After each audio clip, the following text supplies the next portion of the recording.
لازمی چیزیں ہیں 5 کہ انسان کے لیے سب سے جو لازمی چیز ہے وہ ہے دین کی حفاظت،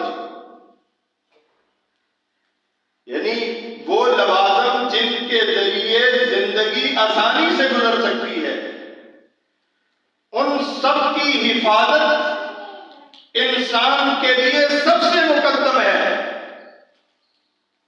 اور ان لوازمات سے سب سے پہلے جو لازم چیز ہے وہ ہے حفظ الدین، دین کی حفاظت۔ نمبر 2 حفظ النسل، خاندان کی حفاظت۔ حفظ النفس، انسان کی اپنی جان کی حفاظت۔ حفظ المال،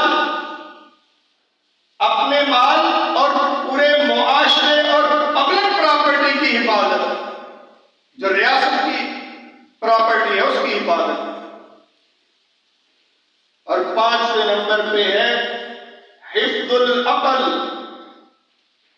کہ عقل کو اللہ تعالیٰ نے بڑی اہمیت دی ہے، انسان کو عقل کی بنیاد پر آخرت کے دن پرکھا جائے گا۔ اس لیے ہم کئیوں سے سنا ہے کہ اگر اسلام میں عقل کی اہمیت ہوتی تو یوں ہوتا، اس لیے عقل کی اہمیت نہیں ہے۔ لیکن یہ نظریہ، یہ بات غلط ہے۔ اسلام کے جتنے بھی اصول ہیں، جتنے بھی قوانین ہیں، جس فطرت